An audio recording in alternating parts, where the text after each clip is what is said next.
یا ہم بالکل ہی پروٹینس پہ چلے جائیں گے, ہم کاربوہائیڈریٹس نہیں لے سکتے. تو تھوڑا سا وہ مسکنسیپشنز اگر آپ کلیئر کر سکیں کہ فزیکل اور فٹنس کے لیے, فزیکل ہیلتھ اور فٹنس کے لیے مطلب ہر چیز پہ کٹ آف نہیں ہے. دیکھیں یہ جو آج کل نا بڑا ایک کیٹو کے بس کیٹو ڈائٹ ہے, ایک کلٹ فالوئنگ ہے اس کی کہ بس کیٹو کے بغیر تو جیسے کوئی اور علاج ہے ہی نہیں. میں یہی بات سمجھانا چاہ رہا ہوں کہ بہترین کام وہ ہیں جو میانہ روی کے ساتھ کیے جائیں. اللہ نے کاربوہائیڈریٹ, پروٹین, فیٹ, یہ تینوں ہمارے میکروز رکھیں جس سے ہمیں توانائی ملتی ہے. ان تینوں میں سے کاربوہائیڈریٹس مین کلپریٹ ہیں, وہ انسولین کو اسپائک کرتے ہیں. تو جب ہم لو کارب کی بات کرتے ہیں تو لو کارب سے مراد ہے کہ لیٹ سے اگر آپ کو دن میں 2000 کیلریز چاہیے تو ان 2000 کیلریز کا 30% کاربوہائیڈریٹ سے آنا چاہیے, باقی فیٹ اینڈ پروٹین سے آنا چاہیے. مسئلہ یہ ہے کہ ہمارے جتنے بھی یہ جو سموسا, پکوڑا, یہ ساری چیزیں ہیں نا, یا بریانی, یہ کمبینیشن ہے بہت ہائی کارب کا اور ہائی فیٹ کا. اس کی وجہ سے لبلبا جو ہے بہت زیادہ انسولین ریلیز کرتا ہے اور وہ بہت زیادہ انسولین ہی انسولین ریزسٹنس کو کاز کرتی ہے, جس کی وجہ سے یہ ساری بیماریاں ہوتی ہیں. 70% ہارٹ اٹیک کی روٹ کاز انسولین ریزسٹنس ہے. ڈائبٹیز ہو جاتی ہے فیمیل میں, بانجپن کی سب سے بڑی وجہ پولیسسٹک اویرین سنڈروم. تو اس طرح یہی بات سمجھنی ہے کہ ہم نے مکمل بالکل کٹ آف نہیں کرنا, ختم نہیں کرنا, ہم نے کاربوہائیڈریٹس کو ریسٹرکٹ کرنا ہے. ایک میڈیم سائز کی چپاتی دن میں 2 دفعہ اگر آپ لے لیں, لیکن اس کے ساتھ ساتھ protein, complete source of protein ہونے چاہیے, ایگز ہونے چاہیے, گوشت کا انتخاب ہونا چاہیے بیچ میں, اسی طرح سے سبزیوں کا استعمال ہونا چاہیے. بہت سارے لوگ آتے ہیں اور وہ کہتے ہیں کہ جی میں سبزیاں نہیں کھاتا, تو یہ کوئی اچھی بات تو نہیں ہے. اللہ تعالیٰ نے آپ کو سبزیوں میں جو مائکرو نیوٹرینٹس دیے ہیں, جو منرلز دیے ہیں, وائٹامنس دیے ہیں, اگر ہم کمپیریزن کریں نا فروٹس کا اور ویجیٹیبلس کا, تو جو فروٹس ہیں نا ان کے مقابلے میں جو ویجیٹیبلس ہیں وائٹامنس اور منرلس کی اس مقدار کو لے کے وہ بہت زیادہ ہے آپ کی ویجیٹیبلس میں. تو ہم نے بچوں کو چھوٹی عمر سے وہ ٹیسٹ ڈیولپ کرانا ہے. اور ایک دفعہ آپ جب روٹین میں آ جاتے ہیں نا ڈائٹ میں کہتا ہوں کہ آپ کی ایپیٹائٹ بھی کنٹرول ہو جاتی ہے.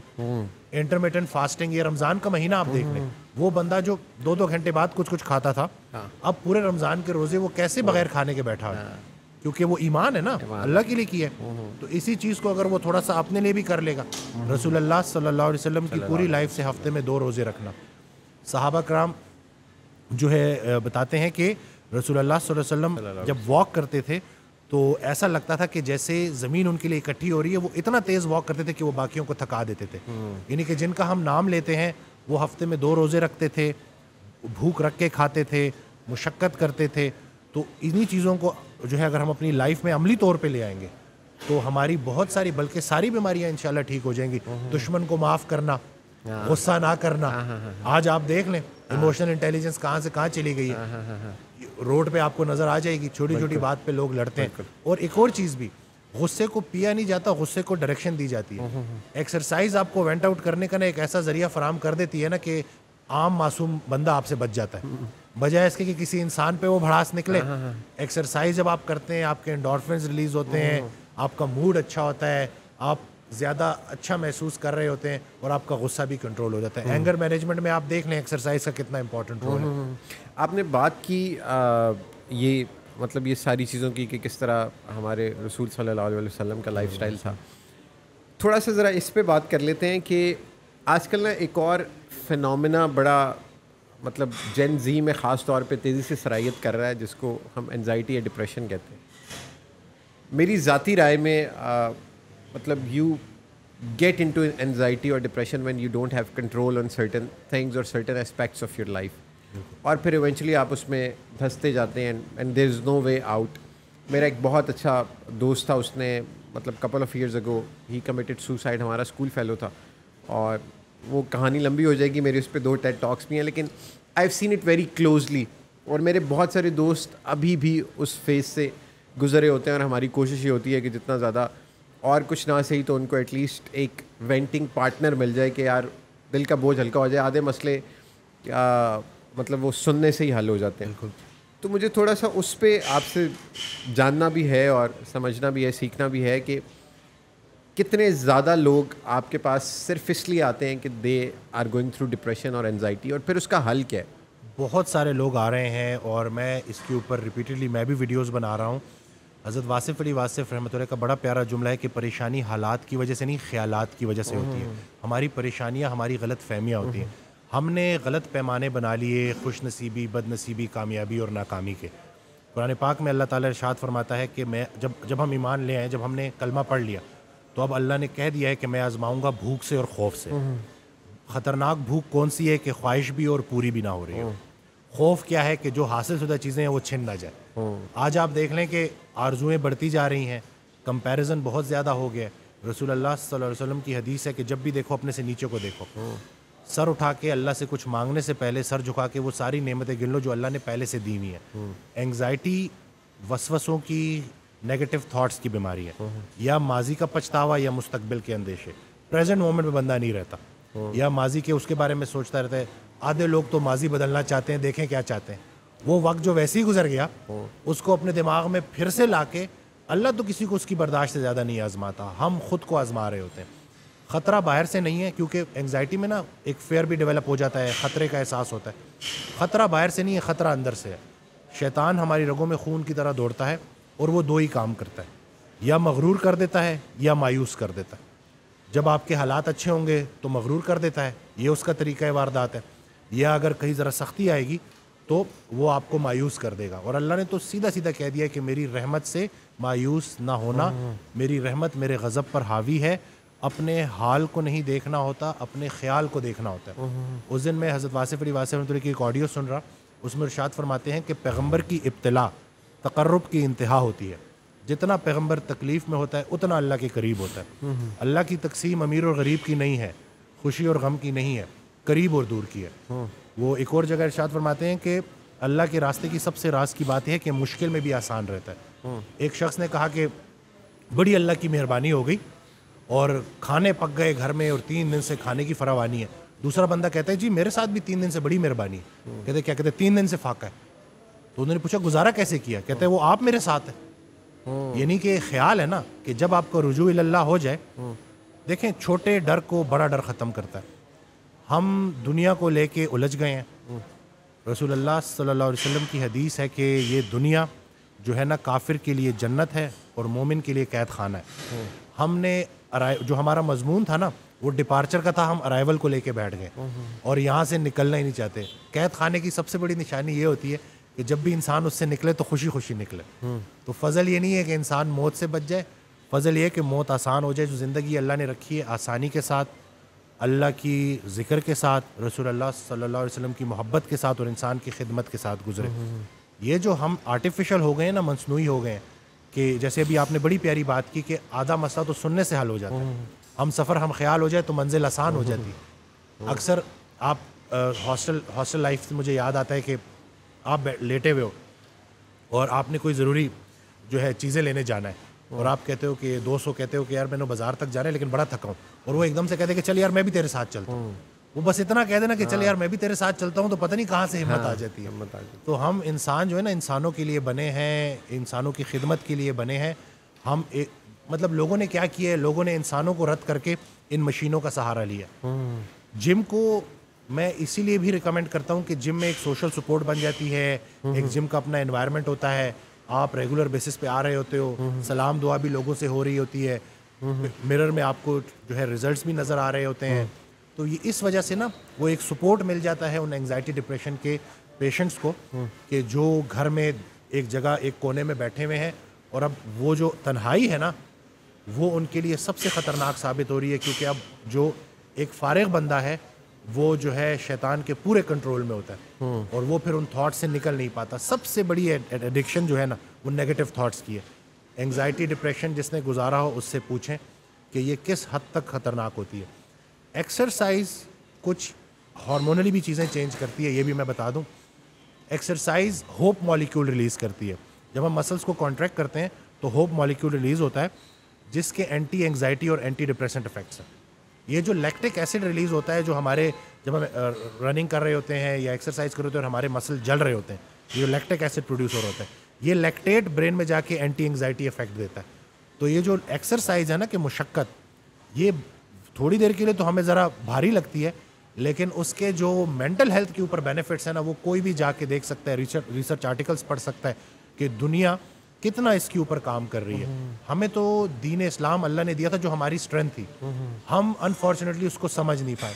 قرآن ہم نے ترجمے سے نہیں پڑھا, اور ہماری شاید وہ پرائرٹیز ہی چینج ہو گئی ہیں کہ ہم جو اصلی خوشی ہے نا اس کو نہیں محسوس کر پاتے, اور ہم نے بے جان چیزوں میں اپنی جان اٹکائی ہوئی ہے, اس لیے بیماریاں اور یہ پریشانیاں آ گئی ہیں. جتنا آپ اللہ کے قریب ہوگے اتنا آپ انسانوں کے قریب ہوگے. بلکہ حضرت واصف علی واصف رحمۃ اللہ کی ایک آڈیو میں نا وہ بڑی انہوں نے پیاری بات کی کہ جب بھی رات کو سونا, اللہ نے تمہیں کسی مقصد سے بھیجا, بے مقصد نہیں بھیجا, تو رات کو سونے سے پہلے خود سے کویشچن کیا کرو کہ کیا میری ذات لوگوں کے لیے بے ضرر ہے؟ اگر ہے تو مبارک ہو, دین کی ابتدا ہو گئی. پھر اگلا کویشچن کرو کہ کیا میری ذات سے لوگوں کو نفع ہو رہا ہے؟ اگر تو جواب ہاں میں ہے تو مبارک ہو, دین مکمل ہو گیا. دین کی ابتدا بے ضرر ہونے سے ہوتی ہے اور انتہا فائدہ بخش ہونے سے ہوتی. تو یہ ہم نے نا اس چیز کو لے کے چلنا ہے, اور یقین جانے میں خود اپنی جرنی بھی شیئر کر چکا ہوں. میں نے 3 ایئرز انگزائٹی کے ساتھ گزارے ہیں, اور اس پورے پروسیس میں نا میں نے بڑا کچھ سیکھا. کیونکہ انسان وہ کہتے ہیں نا ڈوبتے کو تنکے کا سہارا, تو چھلانگیں مار رہا ہوتا ہے, کچھ نہ کچھ ڈھونڈ رہا ہوتا ہے. تو اسی دوران میں نے بڑی چیزیں سیکھیں. وہ راحت جو تمہیں سلا رہی ہے اس سے وہ تکلیف بہتر ہے جو تمہیں جگا رہی ہے. یہ جو اللہ کی طرف سے جو تکالیف آتی ہیں نا, یہ دعوت نامے ہیں جگانے کے لیے کہ اے میرے بندے جاگ, کہیں زیادہ آرام پسند تو نہیں ہو گیا, کہیں زیادہ کمفرٹ میں تو نہیں چلا گیا, کہیں آس پاس دیکھ رہے ہیں یہ جو پڑوسیوں کے حقوق کے اوپر صحابہ سمجھتے کہ شاید جائیداد میں بھی ان کو حصہ نہ دے دیا جائے. تو یہ اس پورا اسلام جو ہے نا, یہ پورا کا پورا آپ کے پاس آپ کی پرابلمس کا حل ہے, لیکن ہم اس اسلام کو سمجھے نہیں ہیں. اکثر آج کل یہ سو کالڈ ذرا یہ جو کچھ لوگ ہیں وہ کہتے ہیں کہ کیسے آپ ایک بیماری کو اسلام سے ریلیٹ کر رہے ہیں. کیا اسلام آپ کو کمپیشنیٹ ہونا نہیں سکھاتا؟ کیا اسلام آپ کو ایمپتھی نہیں سکھاتا؟ کیا اسلام آپ کو ایکسرسائز کرنا نہیں سکھاتا؟ کیا اسلام آپ کو روزہ رکھنا نہیں سکھاتا؟ کیا اسلام آپ کو جس نے اپنے آپ کو پہچان لیا اس نے اپنے رب کو پہچان لیا. پہلے اپنی خدمت کرنی ہے پھر دوسروں کی کرنی ہے. تو یعنی کہ خود سے غافل والے جو مطلب قوی مومن بہتر ہے اللہ کی نظروں میں ضعیف مومن سے. یعنی کہ اللہ کو بھی وہ مسلمان پسند ہے جو پہلے اپنی خدمت کرتا ہے, جس نے اپنے آپ کو اس قابل کر دی. تو انہی چیزوں کو اگر ہم سمجھیں گے نا تو ہم کوئی اسلام کو معاذ اللہ کوئی ایسا نہیں سمجھ رہے کہ جیسے ہم بیماری سے نظر ہٹا رہے ہیں. ہم یہ کہہ رہے ہیں کہ اگر ہم اسلام کو پراپر سمجھ جائے تو بنانے والے نے ہی ہمیں اسلام دیا ہے نا, تو اس نے پورا مکمل ایک ترتیب ہمیں بنا کے دی ہے. بس ذرا سا ہم اس کے اوپر عمل کرنا شروع کریں گے تو انشاءاللہ ہماری زندگیوں میں آسانی ہے. سر یہ جو آپ نے بات کی کہ مطلب کچھ لوگ ہیں جن کی زندگی مشکلات میں ہوتی ہے, کچھ ہیں جن کی آسانی میں, کچھ ہیں جن کے پاس پیسے ہیں, کچھ ہیں جن کے پاس نہیں ہیں, کچھ ہیں جن کے پاس فیم ہے, کچھ ہیں جن کے پاس نہیں ہے. مطلب there are some people who are blessed in a lot of ways and there are some who are deprived of everything. تو how would you know, مطلب اس انسان کو کیسے پتہ چلے گا کہ وہ اللہ کے قرب میں یا خدا سے دور ہے, یا خدا کے کرم میں, یا خدا کے عذاب میں؟ اس کا نا یہ بڑا مشکل کویشچن لگتا ہے, لیکن میں آڈیو میں نا یہ سوال حضرت واصف علی واصف رحمۃ اللہ سے ایک شخص نے پوچھا کہ مجھے کیسے پتہ چلے گا کہ اللہ مجھ سے کتنا راضی ہے. انہوں نے جواب دیا کہ جتنا تم اللہ سے راضی ہو اتنا اللہ تم سے راضی ہے. خود سے پوچھو کہ کہیں تم نے اللہ سے گلے تو نہیں شروع کر دیے. پہلے تھوڑا انعام ہوئے ہوئے ہیں اللہ کے آپ کے اوپر. ہمارا سب سے بڑا مسئلہ یہ ہے کہ ہم کمپیریزن کر رہے ہیں. Comparison is a colour of joy. ہم جب تک کمپیریزن نہیں چھوڑیں گے ہم نے موجود لمحے پہ راضی رہنا. بلکہ نفس مطمئنہ کے متعلق ان سے کویشچن ہوا نا کہ یہ کیسے اچیو کی جا سکتی ہے, یہ ہے کیا؟ تو انہوں نے ایگزامپل دی کہ مثال کے طور پہ اللہ تعالیٰ آپ کو 2 دن کے لیے آپ کی زندگی کا کنٹرول دے اور 2 دن بعد وہ کنٹرول واپس لے اور آپ سے پوچھے کہ کیا کیا بدلا, اور آپ بولو کہ یا اللہ آپ سے بہتر میری زندگی کون چلا سکتا ہے, جوں کی تو واپس لوٹا دی. تو یہ نفس مطمئنہ ہے. اور یہ اگر ہم سمجھ جائیں نا کہ اللہ تعالیٰ ہمیں جس مشکل سے گزار رہا ہے, نہیں آتی کوئی پریشانی اس وقت تک جب تک وہ بڑی پریشانی کو ٹالنے نہ آئی ہو. ایمان وسوسے کی نفی کرتا ہے. جتنا اے ایمان والوں مزید ایمان لے کے آؤ. یہ کیوں ہے؟ کیونکہ جب تک یہ لائف ہے نا ٹرائلز آتے رہیں گے, مشکلات آتی رہیں گی, آسانی آتی رہے گی. جس نے اندھیرا نہیں دیکھا وہ روشنی کو کیسے دیکھ پائے گا؟ یہ دونوں, خیر کا خالق بھی اللہ ہے, شر کا خالق بھی اللہ ہے. بہت سارے لوگ نا جو گناہوں میں مبتلا ہو جاتے ہیں اور پھر وہ نا امید ہو جاتے ہیں, کیونکہ گناہ کے ذریعے شیطان کیا کرتا ہے کہ آپ کا دعاؤں پر سے یقین چھین لیتا ہے کہ اتنے گناہ ہو گئے ہیں اب کیا ہو سکتا ہے. حالانکہ اللہ تعالیٰ قرآن میں آپ کو بالکل ڈفرینٹ بات بتا رہا ہے. وہ تو یہ تک کہہ رہا ہے کہ میں چاہوں تو تمہاری برائیوں کو نیکیوں میں کنورٹ کر دوں. تو تمہیں کس چیز نے جو ہے پریشان کیا ہوا ہے؟ خیال درست ہو جائے نا, منظر خیال بدل جائے تو منظر بدل جاتا ہے.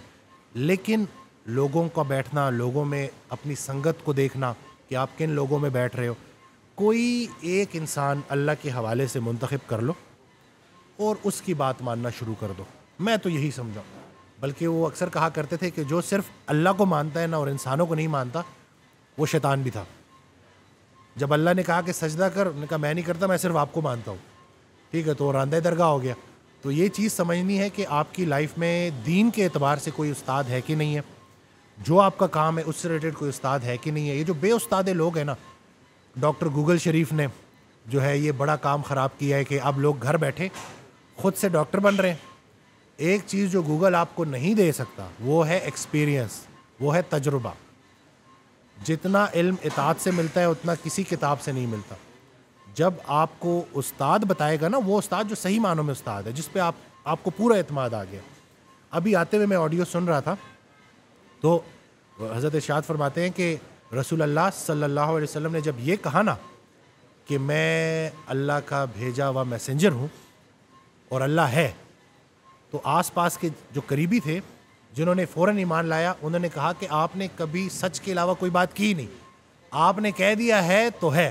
تو آپ کے ارد گرد اگر کوئی استاد ایسا ہے کہ جس پہ آپ کو اعتماد ہے, کیونکہ اللہ تعالیٰ قیامت والے دن ہم سے پوچھے گا کہ کیا تمہارے پاس میرا کوئی بندہ میرا میسج لے کے نہیں آیا تھا, یعنی کہ اللہ کے بندے آج بھی موجود ہیں. تو آپ کوئی ایک بندہ سلیکٹ کریں اور اس کے بعد اطاعت کرنی شروع کر دیں, زندگی میں بڑی آسانی آ جائے گی. میرے مطابق تو یہی ہے کہ کوئی ایک ڈاکٹر کے پاس جب آپ جاتے ہیں تو آپ جب ڈاکٹر سے کاؤنسلنگ لے رہے ہوتے ہیں تو آپ کا اس ڈاکٹر پہ اگر یقین ہی نہیں ہے اور آپ اس کو کویسچن کر رہے ہو, اس کو شک کی نظر سے دیکھ رہے ہو, آپ کو کیا فائدہ ہوگا. اکثر پیشنٹس میرے پاس آتے ہیں, وہ کہتے ہیں جی 10 ڈاکٹر بدل کے آپ کے پاس آ رہا ہوں. تو میں ان کو یہ کہتا ہوں کہ جی اب کم از کم 6 مہینے مجھے نہ بدلنا, مہربانی کرنا.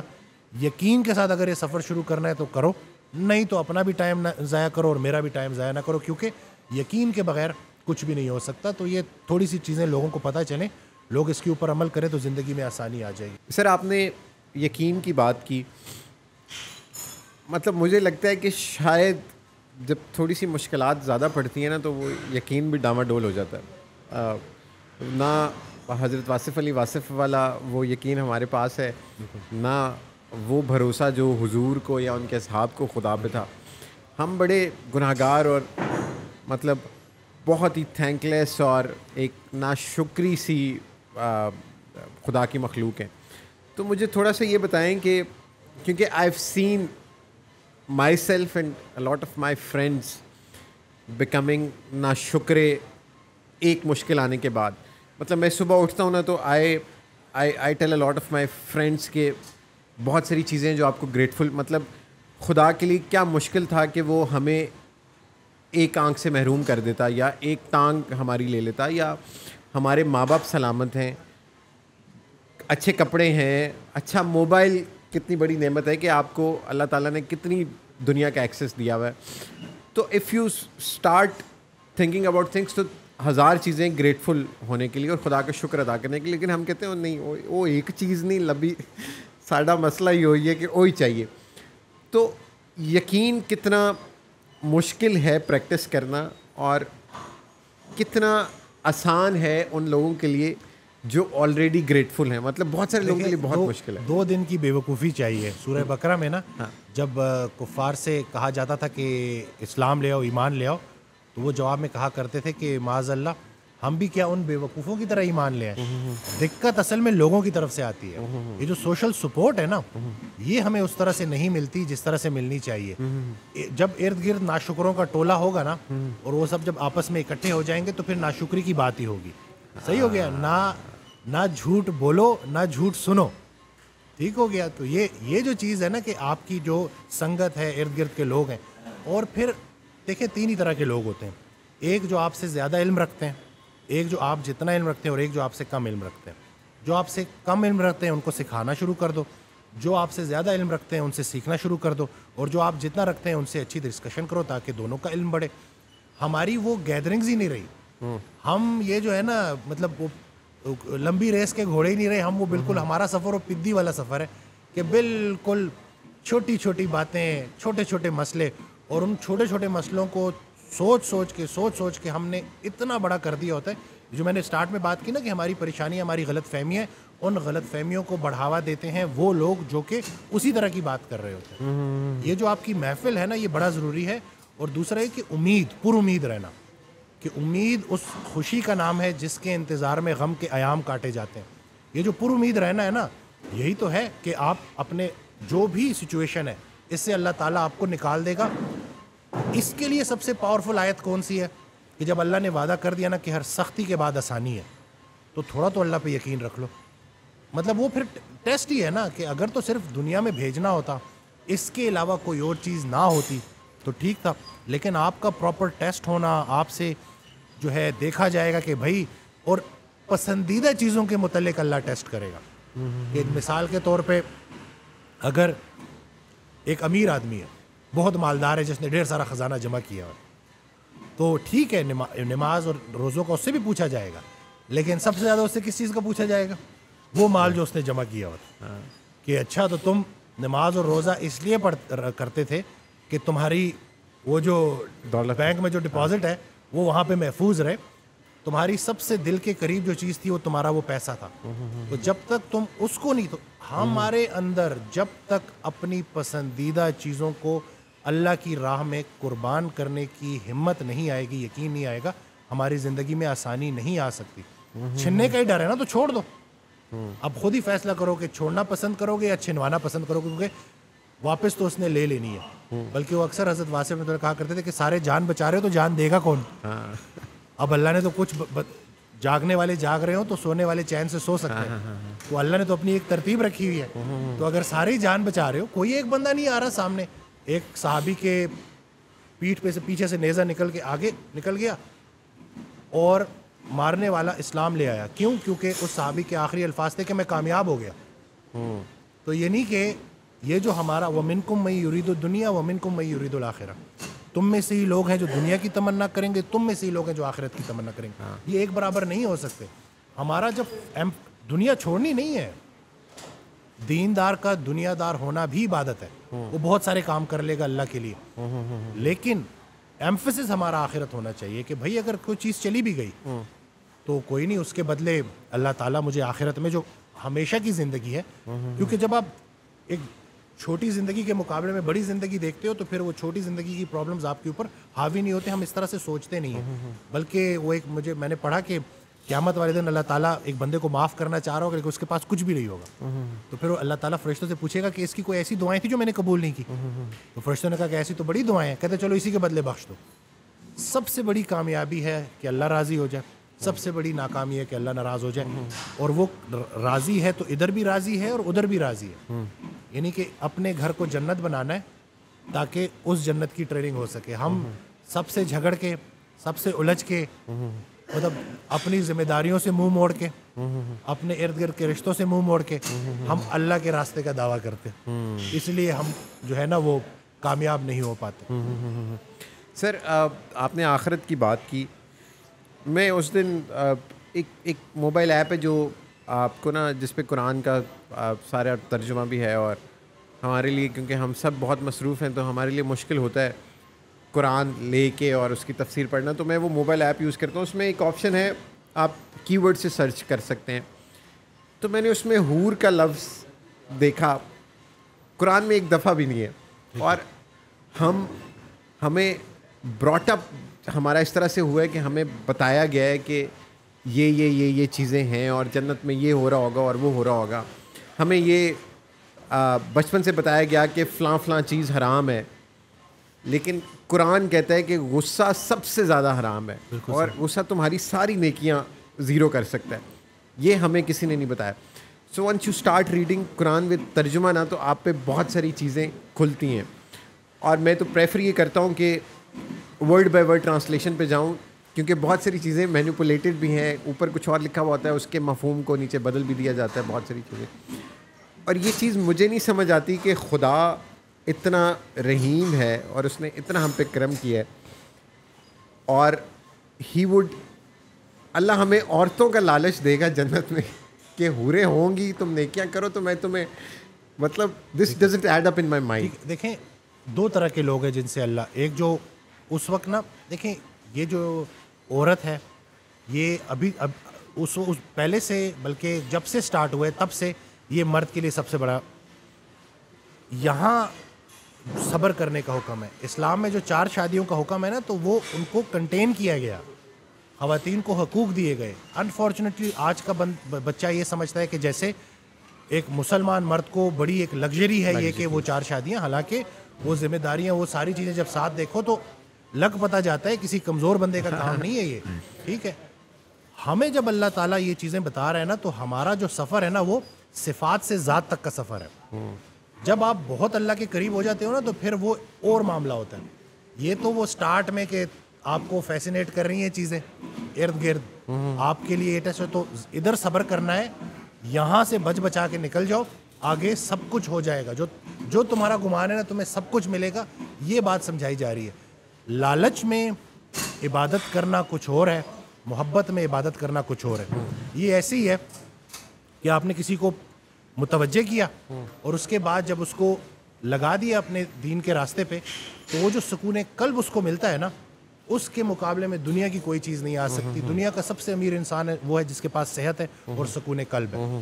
یہ جو چیز ہے نا کہ جب اللہ تعالیٰ ہمیں, کیونکہ دیکھیں ہم ڈسٹریکٹ ہوئے ہیں آج کل, آپ دیکھ لیں کہ نوجوان نسل کیا کر رہی ہے. ٹھیک ہو گیا, اور ہم جب قرآن پڑھتے ہیں تو ہمیں یہی چیز بتائی جاتی ہے جس سے ہم ریلیٹ کر سکتے ہیں کہ بھائی تمہیں یہی ساری چیزیں فیسینیٹ کر رہی ہیں, یہ میری حد ہے. جیسے اس دن میں نے ایک بڑا پیارا فکرہ پڑھا کہ جب انسان بڑی عمر میں پہنچتا ہے اور وہ جب مڑ کے اپنی زندگی کو دیکھتا ہے تو وہ ایک بات ضرور کرتا ہے کہ میرے والد کی لگائی ہوئی پابندیاں صحیح تھیں. اسی طرح سے جب انسان مرے گا نا تو وہ یہی بولے گا کہ میرے رب کی لگائی ہوئی پابندیاں صحیح تھیں. یہ جو آپ بات کر رہے ہیں نا کہ ایک لالچ دے کے یا اس طرح سے, تو وہ یہی ہے کہ اٹریکٹ کرنا ہے کہ جب ایک انسان پڑھے تو وہ یہ زندہ جاوید کتاب ہے. یہ ایسے نہیں ہے کہ یہ پہلے آ گئی تو اب یہ آج بھی آپ سے بات کرے گی اور آپ کو گائیڈ کرے گی. یہ بک آف گائیڈنس ہے, اور جو انسان جیسا ہے نا اس کو وہ بالکل ویسا مطلب دے گی. کسی نے حضرت واسع مرتبہ سے پوچھا کہ ان جھوٹوں کی دنیا میں سچا کیسے ڈھونڈوں, کہتے ہیں تم خود سچے ہو جاؤ, سچا خود تمہارے پاس آ جائے گا. ٹھیک ہو گیا, تو یہ آپ سے آپ کا پوچھا جا رہا ہے, آپ نے لوگوں کا بوجھ نہیں اٹھانا. ابھی میں راستے میں آڈیو سن رہا تھا, آپ قیامت کے دن کیا بولیں گے کہ سارے شراب پی رہے تھے تو میں نے بھی پی لی, تو اگر اللہ نے کہہ دیا کہ سارے جہنم میں تم بھی چلے جاؤ تو یہ تو لوگوں کی اکثریت آپ کے گناہ کی دلیل نہیں بن سکتی. سب سے بڑا جو کرم اللہ کا نا کہ ابھی اس مومنٹ پہ کہ رسول اللہ صلی اللہ علیہ وسلم کو امتی بنایا, توبہ کا دروازہ کھلا رکھا, اور ہر انسان سے اس کا اپنا پوچھا جائے کہ آپ نے ایفرٹ کیا کی, آپ کی نیت کیا تھی. تو اور اتنا مشکل ہے نہیں کہ جب آپ اللہ کی نیت سے سفر شروع کرتے ہو نا تو پھر راستے اللہ تعالیٰ خود بخود آسان کرتا جاتا ہے. کیونکہ اگر سختی آ گئی ہے نا تو اگلا لمحہ آسانی کا ہے, چاہے وہ سال ہوگی سختی, 2 سال ہوگی, انسان ایونچولی گزر جاتا ہے. بڑا ڈھیٹ ہے یہ جو ہے نا, بڑا اللہ نے اس کو نا بڑا تگڑا بنایا. لقد خلقنا الانسان فی احسن تقویم, پوری کائنات بنانے کے بعد اللہ تعالیٰ فخر کس پہ کر رہے اس انسان پہ.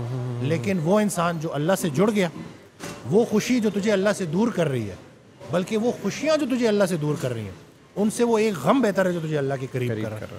تو یہ ذرا سا ہم ان چیزوں کو سمجھیں اور ریپیٹ کرنا, یاد دہانی. 5 نمازیں کیوں ہیں؟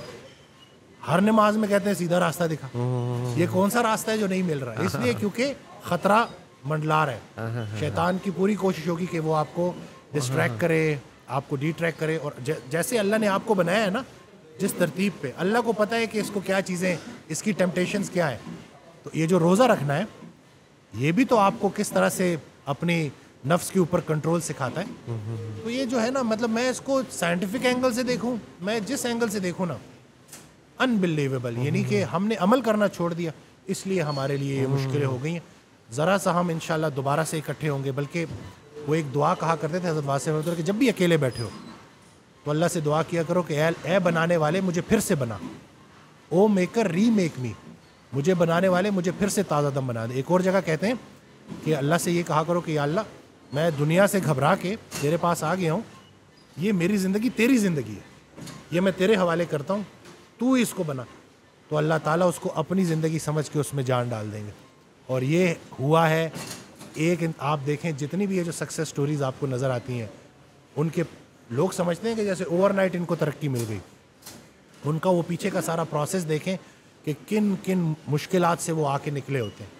ایک بعمل شخص جب اپنے آپ کو کسی مشکل سے نکال لیتا ہے تو وہ بہت سارے لوگوں کے لیے مشعل راہ بن جاتا ہے. اور یہی ہے کہ ہم نے انشاءاللہ اپنے خیال کو جیسے ڈائٹ کو سیٹ کرنا ہے نا, تو ایسے یہ جو خیال ہے یہ بھی رسک ہے, اس کو بھی سیٹ کرنا ہے. بلکہ اسی مجھ پہ نا مجھے ایک اور بات یاد ہے کہ ان کے پاس ایک شخص آیا, انہوں نے کہا کہ یہ جو لکھنے والے ہوتے ہیں جو جن کا کام کریٹیوٹی مانگتا ہے, وہ کہتے ہیں کہ ہم تھوڑی سی نا نشہ کرتے ہیں. تو حضرت واسع رحمۃ اللہ کہ بالکل, لیکن اس کی ایک حد ہے. اگر تو چاہتے ہو نا کہ کریٹیوٹی بڑھ جائے تو اس کا ایک ہی فارمولہ ہے, پاکیزگی. اپنے خیال کو جتنا پاکیزہ کر لو گے اتنی کریٹیوٹی بڑھ جائے گی. یعنی کہ جس نے عقل دی ہے, جس نے ذہن دیا ہے, جو خیالات بھیج رہا ہے, اس کی ترتیب پہ جب آ جاؤ گے تو پھر آپ دیکھیے گا کہ کیسے لائف میں چینج آتے ہیں. Very true. ہم اس پہ نا یہ اسپریچول انلائٹمنٹ پہ میرا دل کر رہا ہے کہ ہم ایک آپ کے ساتھ سیپریٹ سیشن رکھیں, کیونکہ وقت بھی کم ہے اور مطلب میرے سوال بھی ابھی پورے نہیں ہوئے اور یہ باتیں بہت ساری رہ گئی ہیں.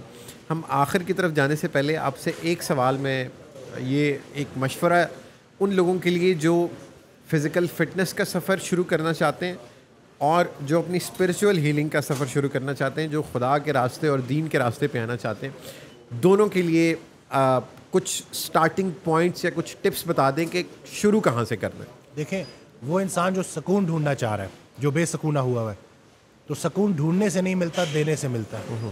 اپنے ارد گرد نا شخص تلاش کریں جس کو آپ کو لگے کہ اس کو آپ مدد کر سکتے ہیں. جیسے ہی آپ اس بھوکے کے پیٹ میں روٹی اللہ کے حکم سے پہنچا دیں گے, سکون ملنا شروع ہو جائے گا. یہ جو پریشانیاں آتی ہیں نا, یہ ایک اور سبق بھی سکھاتی ہیں کہ میری پریشانی سے زیادہ بڑی دوسرے کی پریشانی ہے. آپ کے اندر احساس پیدا کرتی ہیں. اللہ تعالیٰ نے قرآن میں کہا کہ تمہارے دل پتھر کیسے ہو گئے, میں نے تو پہاڑوں میں سے بھی پانی جاری کر دیا, تو تمہارے دل پتھر کیسے ہو گئے. تو یہ جو پریشانیاں آتی ہیں نا, یہ آپ کو جگانے کے لیے آتی ہیں کہ آس پاس دیکھو کہ کہیں جس تکلیف سے تم گزر رہے ہو, کہیں دوسرا تو اس سے یا اس سے زیادہ بڑی تکلیف سے نہیں گزر رہا. اور جب آپ کا احساس بیدار ہو جاتا ہے نا, روحانی صحت کی سب سے بدترین بیماری جو ہے, روحانی صحت کو جو خراب کرتی ہے, وہ ہے بے حسی, بے حس ہونا. جب آپ بے حس ہو گئے ہو نا, آپ روحانی صحت کو نہیں بہتر کر سکتے. یہ جو احساس ہے اس کو بیدار کرنا ہے, اللہ سے دعا کرنی ہے, دعا بھی کرنی ہے, کوشش بھی کرنی ہے. اور جتنے بھی لوگ جو اپنی جو ہے صحت کو بہتر کرنا چاہتے ہیں, فزیکل فٹنس کو اچھا کرنا چاہتے ہیں, ان کے لیے یہی میسج ہے کہ پہاڑ کی چوٹی کو چند قدموں سے طے کیا جاتا ہے. آج سٹیپ لیں, قدم بڑھائیں. جیسے جیسے آپ روٹین میں اس کو لے آئیں گے, یہ سفر آسان ہوتا جائے گا, کیونکہ آپ طاقتور ہوتے جائیں گے. پہلا قدم ہمیشہ مشکل ہوتا ہے, لیکن یہ سارا سفر کی ہی بات ہے. آپ شروع کریں. وہ بیچارہ انسان جو کہ بس سلیکٹ کرتا رہتا ہے, اس جم جاؤں, اس جم جاؤں, اس جم جاؤں, اس کا سفر شروع نہیں ہوتا. کوئی ایک جگہ پکڑیں اور اس سے شروع کریں, سفر سٹارٹ ہونا چاہیے. سر بہترین. خواتین و حضرات, یہ تھے ڈاکٹر وسیم صاحب. سر آپ کے وقت کا بہت شکریہ اور آپ نے بہت زبردست باتیں کی. ہم ان کے ساتھ اسپریچول انلائٹمنٹ پہ اور دین پہ کوشش کریں گے آپ سے دوبارہ وقت لیں اور ان کے ساتھ ایک سیشن سیپریٹلی اس ٹاپک پہ رکھیں گے. تب تک کہ آپ لوگوں کے کوئی سوالات ہوں تو آپ وہ اس ویڈیو پہ کامنٹ کر کے ہمیں بتا سکتے ہیں, پھر ہم اگلے سیشن میں سر سے وہ سوال پوچھیں گے. تب تک کے لیے اللہ حافظ.